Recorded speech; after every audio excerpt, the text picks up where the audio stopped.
உடனடியா ஏவன் பண்ண அவன் அவனுக்கு மேல இருக்க சூப்பர்வைசர் ஆஃபீஸர் எஸ்பியை போட்டு சொல்லணும். ஒரு டெலிவிஷன்ல டெலிகாஸ்ட் பண்றீங்க, நீங்க பண்றாங்க, தப்பா சொல்லல சார், பொதுமக்களுக்கு கொண்டு போய் சேர்க்குறீங்க. அது பெரிய நியூஸா வர சொல்றாங்க. எஃப்ஐஆர் போடாம இன்வெஸ்டிகேஷன் பண்ணலாம், இல்ல என்கொயரி பண்ணலாம். அது பிரிலிமினரி இன்கொயரி, என்கொயரி இல்ல இன்கொயரி. இதெல்லாம் பண்ணலாம், சம்மன் வேற பண்ணலாம்னு வேற சொல்றாரு. Deadly illegal. அதைத்தான் நீங்க சொன்ன என்ன ஒரு திருப்போணத்துல செஞ்சது. கோர்ட்டுக்கு போகாம எஃப்ஐஆர்னா சார் கோர்ட்டுக்கு போயாம அப்படின்னா எஃப்ஐஆர் போடலாம், கோர்ட்டுக்கு தெரியலன்னு அர்த்தம். அப்ப கோர்ட்டுக்கு தெரியாம என்ன செய்யறாங்க, களவாணித்தனமா இன்வெஸ்டிகேஷன். அந்த investigation wrongful investigation, illegal investigation. உடனடியா ஏவன் பண்ண அவன் அவனுக்கு மேல இருக்க சூப்பர்வைசர் ஆஃபீஸர் எஸ்பியை போட்டு சொல்லணும். அப்பதான் டைட்டா sir power, corruption, absolute power, absolutely போலீஸ்ல இருக்கக்கூடிய பவர் எக்கச்சக்கமான பவர். இது பொதுமக்களை காப்பாத்துறதுக்காக கொடுக்க பவரை ரொம்ப கேர்ஃபுல்லா வாட்ச் பண்ணணும். அதுக்காக தான் போலீஸ் ஆஃபீஸர் வந்து எஸ்பியா இருக்கிறவன் என்ன செய்யணும், வாட்ச் டாக்டர் நாய் மாதிரி வாட்ச் பண்ணணும். அல்சேஷன் மாதிரி மைக்கிலேயே நான் கிடப்பேன். எங்க இருக்கு எக்கச்சக்கமான 57 போலீஸ் ஸ்டேஷன்ல எங்க எந்த குற்றம் பண்றேன் எனக்கு தெரியாது, பேச்சுக்கிட்டே இருப்பாங்க. அவங்கள என்ன போலீஸ் லூஸ் எல்லாம் சொல்லியிருப்பாங்க அந்த காலத்துல. எக்ஸ்ட்ரீம் போலீஸ் ஆஃபீஸர் வேற பேர சொல்லியிருப்பாங்க.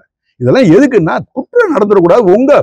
நீங்களே இருக்கிறீங்க சார், உங்களுடைய வருமானம் என்ன நான் கேட்க விரும்பல. உங்க வீட்டுல ஒரு குற்றம் நடந்துச்சு, அதை ரெஜிஸ்டர் பண்ணனா எவ்வளவு வருத்தப்படுவீங்க யோசிச்சு பாருங்க. ஒரு 8 பவுன் நகையை, தாலி கொடிய 5 பவுன் நகையை வீட்டுல இருக்கிற பொம்பளையால அறுத்துட்டு போட்டான், உள்ள புந்து அடிச்சுட்டு போட்டான், அறுக்க போகும்போது இழுத்துருக்காக கத்தியை வச்சு கிழிச்சு விட்டான்னா எவ்வளவு கஷ்டப்படுவீங்க. நான் அதை ரெஜிஸ்டர் பண்ணாம 4 நாள் 5 நாள் எல்லாமே சிஎஸ்ஆர் போட்டு விசாரிச்சேன்னா என்ன அநியாயம். நான் ஒரு வழக்கை சேலத்துல கையாண்டேன். அந்த வழக்கு வந்து செத்து போன பாப்பா வந்து 13 வயசு பாப்பா, ஸ்ரீமதின்னு சொல்லுவாங்க அவ பேரு. அவ ஆத்தா பேரு விஜயலட்சுமி. அவளுக்கு 23 வயசு. அவ அந்த லாக்டேட்டிங் மாதிரி பால் கொடுப்பா பாப்பா, அந்த ஸ்டேஜ்ல இருக்காங்க. அவளை ரேப் பண்ணி கொண்டு போட்டாங்க. ரெண்டையும் கொண்டு போட்டு தீய வச்சு கொளுத்தி டவுரி சூசன் காட்டிவிட்டான் அப்படின்னு சொல்லி டிஎஸ்பியும் ஏடிஎஸ்பியும் ஒரு பொம்பளை ஏடிஎஸ்பியும் எல்லாம் விசாரிக்கிறாங்க. 5வது நாள்ல நான் எனக்கு எங்க எது செத்தாலும் வீடியோவும் போட்டோ காப்பியும் எனக்கு வரணும். போட்டோ காப்பியை பார்த்த உடனே 2:30 மணிக்கு ரிட்டையர் ஆவேன். விடிய காலையில 2:30 மணிக்கு காலையில ரிட்டையர் ஆகணும், படுக்கணும். காலையில 5:30க்கு எந்திரிப்பேன். 2:30 மணிக்கு பார்க்க போகும்போது I detected no this is murder. Bring the car. எடுத்துட்டு நேராக போறோம், ஏற்காடு போய் தூக்குறோம், எல்லாத்தையும் போட்டு எல்லாத்தையும் கொண்டு வரோம். மற்றது கேட்காதீங்க, கிளீனா கலன்னு சொல்றான். இன்னைக்கு அவனுக்கு 54 வருஷம் தண்டனை வாங்கி கொடுத்துருக்கேன். குற்றம் நடந்தது 2003.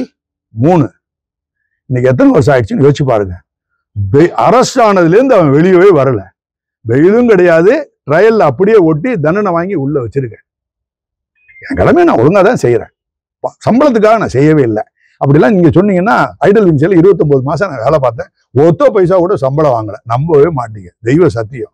ஹைகோர்ட் எனக்கு 2.25 லட்சம் ரூபா 2,60,000 ஃபிக்ஸ் பண்ணாங்க, அதையும் நான் வாங்கிக்கல. பீத்திக்கிறதுக்காக சொல்லல, இன்வால்மெண்ட் வேணும். என்ன மேல போறோம், கொடுக்கப்பட்ட வாழ்க்கையை நல்லா ஒழுங்கா செலவழிச்சுட்டு உங்க மாதிரி ஆளுகள்கிட்ட மனுஷன் நல்ல வேண்டாவேன் அப்படின்னு ஒரு வார்த்தை சொன்னான். அயோக்கியப்ப ஒன்னா நம்பர் இந்த பீசக்காரன் போறாம பாருங்க, இவன் மாதிரி ஒரு கேவலமானவங்க கிடையாது, குள்ளி அடிச்சாங்க அப்படின்னு சொன்னீங்கன்னா அதுல வாழ்ந்து என்ன பிரயோஜனம்? ஸோ அதுக்காக நான் செஞ்சிருக்கேன். போதும் சார், நெக்ஸ்ட்.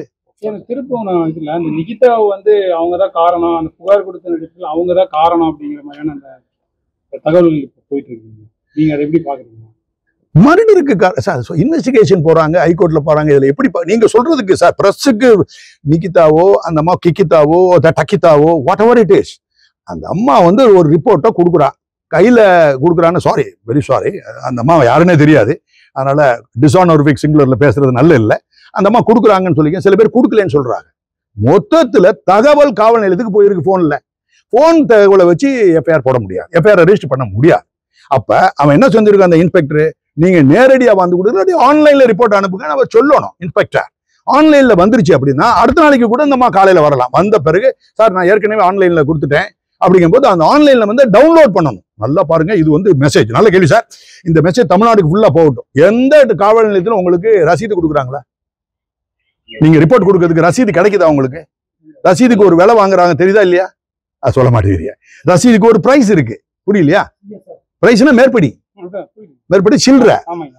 நீங்க லஞ்சம்பிங்க, நம்ம மேற்படி பாக்ஷீஸ் நம்ம இதுக்கு ரசீதுக்கு ஒரு வாட்டம் இருக்கணும். எஃப்ஐஆர் காப்பி கொடுக்கணும்னா கொடுங்க சார், 10 ரூபா கொடுங்கன்னா ஒரு வேற வழி இல்லாம கொடுப்பாங்க. ஆனா இதெல்லாம் பாத்தீங்கன்னா ரசீதுங்கிறதே கிடையவே கிடையாது. நல்ல கேள்வி சார்.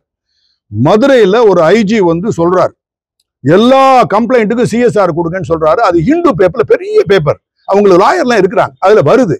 அப்படின்னா என்ன அர்த்தம்னா அநியாயம். நொந்துட்டு அதை பார்த்துட்டு எல்லாத்துக்கும் ரசீது. நீ யாரு ரசீதை கொடுக்கறதுக்கு? ரசீதுன்னா சிஎஸ்ஆர் போறது நீ யாரு? ஏதோ ஒரு புண்ணியமா இப்போ ஒரு பைத்தியக்காரன் இந்த சிஎஸ்ஆர் ஒன்னு அந்த காலத்துல கண்டுபிடிச்சு போட்டு போயிட்டா ஒரு டிஜிபி லெவல்ல மரியாதை எல்லாம் இல்லவே இல்லை. அவங்களுக்கு என்ன காரணம்? அதனால வந்த வினை என்னன்னா சிஎஸ்ஆர்ல இங்கிட்டும் பணம் கேஸை ரெஜிஸ்டர் பண்ணாம கோர்ட்டுக்கு தெரிய சார், கோர்ட்டுக்குன்னா ஜுடிஷியல் நீதிமன்றத்துக்கு தெரியாம காவல் நிலையத்தில் நடக்குது இல்லையா, எல்லாமே இல்லீகல். திருப்பி சொல்லுங்க. ஏதா இருந்தாலும் என்கொயரியோ எஃப்ஐஆரோ இன்வெஸ்டிகேஷனோ எதுவுமே யாருக்கு சொல்லணும்? மேஜிஸ்ட்ரேட், ஜூரிஸ்டிக்ஷன் மேஜிஸ்ட்ரேட்டுக்கு ஒரு வார்த்தை ரைட்டிங்ல போய் கொடுத்துடணும். அப்படின்னா இவங்க கொடுக்குற ரிப்போர்ட்டை அடுத்த செகண்ட் ரெஜிஸ்டர் பண்ணி, கைது செய்யக்கூடிய கூட்டம் ரெஜிஸ்டர் பண்ணி குவிக்கஸ்ட் டயத்துல அரை மணி நேரத்துல கோர்ட்டுக்கு போயிடணும். கோர்ட்டுக்கு போயிட்டா ஜுடிஷியல் ஓவர் சைட்னு சொல்லுவாங்க அதுக்கு பேரு. அப்படின்னா அந்த மேஜிஸ்ட்ரேட்டோடைய கண்காணிப்புக்குள்ள உள்ள வந்துடும். அவருக்கு தெரிஞ்சிடும் ஒரு குற்றம் நடந்திருக்கு. அப்படின்னா எதுக்கு கொடுக்குறாங்கன்னா பெயில் எல்லாம் கண்ட்ரோல் பண்றதுக்கு அவருக்கு ஒரு, ஏன்னா எக்கச்சக்கமா கிரைம் நடக்கு, சமுதாயத்துல பீஸ் போயிடுச்சு, அப்ப பெயில டைட் பண்ணணுங்கிறதுக்காக சொல்லியிருக்காங்க. ஆனா அது இல்லாம ஒரு மிகப்பெரிய ஒரு அதிகாரி ஒரு டெலிவிஷன்ல இன்டர்வியூ கொடுக்குறாரு. அதாவது எஃப்ஐஆர் போடாம இன்வெஸ்டிகேட் பண்ணலாம், என்கொயரி பண்ணலாம் சொன்னா எங்க நீங்க போவீங்க? ஒரு டெலிவிஷன்ல டெலிகாஸ்ட் பண்றீங்க, நீங்க பண்றாங்க, தப்பா சொல்லல சார், பொதுமக்களுக்கு கொண்டு போய் சேர்க்கிறீங்க. அது பெரிய நியூஸா வேற சொல்றாங்க. எஃப்ஐஆர் போடாம இன்வெஸ்டிகேஷன் பண்ணலாம், இல்ல என்கொயரி பண்ணலாம், அது பிரிலிமினரி இன்கொயரி, என்கொயரில இன்கொயரி இதெல்லாம் பண்ணலாம், சம்மன் வேற பண்ணலாம்னு வேற சொல்றாரு. Deadly illegal. அதைத்தான் நீங்க சொன்ன என்ன ஒரு திருப்போணத்துல செஞ்சது. கோர்ட்டுக்கு போகாம எஃப்ஐஆர்னா சார் கோர்ட்டுக்கு போயாம, அப்படின்னா எஃப்ஐஆர் போடலாம் கோர்ட்டுக்கு தெரியலன்னு அர்த்தம். அப்ப கோர்ட்டுக்கு தெரியாம என்ன செய்யறாங்க? களவாணித்தனமா இன்வெஸ்டிகேஷன், அந்த investigation wrongful investigation, illegal investigation. உடனடியா ஏவன் பண்ண அவனுக்கு மேல இருக்க சூப்பர்வைசர் ஆஃபீஸர் எஸ்பியை போட்டு தள்ளணும். அப்பதான் டைட்டா sir power, corruption, absolute power, absolutely போலீஸ்ல இருக்கக்கூடிய பவர் எக்கச்சக்கமான பவர். இது பொதுமக்களை காப்பாத்துறதுக்காக கொடுக்க பவரை ரொம்ப கேர்ஃபுல்லா வாட்ச் பண்ணணும். அதுக்காக தான் போலீஸ் ஆஃபீஸர் வந்து எஸ்பியா இருக்கிறவன் என்ன செய்யணும்? வாட்ச் டாக்னா நாய் மாதிரி வாட்ச் பண்ணணும். அல்சேஷன் மாதிரி மைக்கிலேயே நான் கிடப்பேன். எங்க இருக்கு எக்கச்சக்கமான 57 போலீஸ் ஸ்டேஷன்ல எங்க குற்றம் பண்றேன் எனக்கு தெரியாது, பேச்சுக்கிட்டே இருப்பாங்க. அவங்கள என்ன போலீஸ் லூஸ் எல்லாம் சொல்லியிருப்பாங்க அந்த காலத்துல, எக்ஸ்ட்ரீம் போலீஸ் ஆஃபீஸர் வேற பேர சொல்லியிருப்பாங்க. இதெல்லாம் எதுக்குன்னா குற்றம் நடந்துடக்கூடாது. நீங்களே இருக்கிறீங்க சார், உங்களுடைய வருமானம் என்ன நான் கேட்க விரும்பல. உங்க வீட்டுல ஒரு குற்றம் நடந்துச்சு, அதை ரெஜிஸ்டர் பண்ணனா எவ்வளவு வருத்தப்படுவீங்க? யோசிச்சு பாருங்க. ஒரு 8 பவுன் நகையை, தாலி கொடிய 5 பவுன் நகையை வீட்டுல இருக்கிற பொம்பளையால அறுத்துட்டு போட்டான், உள்ள புந்து அடிச்சுட்டு போட்டான், அறுக்க போகும்போது இழுத்துருக்காக கத்தியை வச்சு கிழிச்சு விட்டான்னா எவ்வளவு கஷ்டப்படுவீங்க? நான் அதை ரெஜிஸ்டர் பண்ணாம 4 நாள் 5 நாள் எல்லாமே சிஎஸ்ஆர் போட்டு விசாரிச்சேன்னா என்ன அநியாயம்.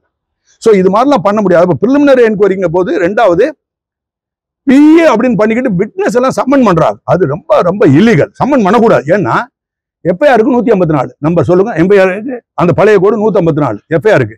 எஃப்ஐஆர் போட்ட பிறகு சம்மன் கூப்பிடுங்க, விட்னஸ் கூப்பிடுங்க, அது 160. 154 போடல, 160 எப்படி வரும்? 160 சம்மன் 154 போடல நீ அப்படின்னா கோர்ட்டுக்கே கொடுக்காம இல்லீகல், பேட்டன்ட்லி இல்லீகல். அது மாதிரி எங்க நடக்குதோ அந்த கவர்மெண்ட்ல இதெல்லாம் ஜீவோ போட்டு அந்த சிஎஸ்ஆரை வந்து பண்ணணும்னு நினைக்க கவர்மெண்ட் பண்ண மாட்டாங்க. அதனால ஏதாவது ஒரு புண்ணியமா ஹைகோர்ட் ஜட்ஜி இந்த சிஎஸ்ஆருங்கிற இந்த சனியை முடிச்ச டாக்குமெண்ட்டை ஒழிச்சு இல்லீகல் சொல்லி எழுதி போட்டாங்கன்னா மிகப்பெரிய எல்லாரும் 10,000 பப்ளிக்கை கொண்டு அந்த ஜட்ஜோட போட்டோவில் காலில் கூட கொண்டு கொடுக்குறாங்க. பெரிய விஷயம். லெஃப்ட்லயும் ரைட்லயும் சில்லறை வாங்கிட்டு போனாலும் பரவாயில்ல, கோர்ட்டுக்கு தெரியாம உள்ள தூக்கி போட்டு அடிக்கிறது. அதுல திருப்போணத்துல எஃப்ஐஆர் இல்லாம தானே சார் அடிச்சது?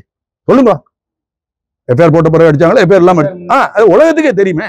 எஃப்ஐஆர் போட்டாங்கன்னா என்ன தோணும் சார்? எஃப்ஐஆர்னா பெரிய மண்ணாங்கல்ல, தகவலை ரெஜிஸ்டர் பண்ண கேஸ் கிடையாது. அது புரிஞ்சுக்கிறோம். கேஸுங்கிறது சார்ஜ் ஷீட் போடும்போது கேஸ் தவறா பிரஸ்ல பேசுறாங்க. பல இடங்கள்ல பெரிய பெரிய பிரஸ்ல கேஸ் போட்டாங்க சார் அப்படின்னு. எஃப்ஐஆர் அது கிடையாது.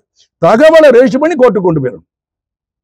அது தகவலை ரெஜிஸ்டர் பண்ணி கொண்டு இன்வெஸ்டிகேட் பண்ணி ரிப்போர்ட் கொடுப்பீங்க இல்லையா, அது போலீஸ் ரிப்போர்ட். அதை தான் சார்ஜ் ஷீட் பார்க்க. சரிதானா? சார்ஜ் ஷீட் சொல்லக்கூடாது, போலீஸ் ரிப்போர்ட். அதுக்கு தான் கேஸ். கோர்ட்ல போடுறதுக்கு பேர் தான் கேஸ். நீங்க போட்டாலும் சரி, நான் போட்டாலும் சரி. ரைட், போதும் சார், நம்ம நிறைய பேசிட்டேன். வணக்கம்.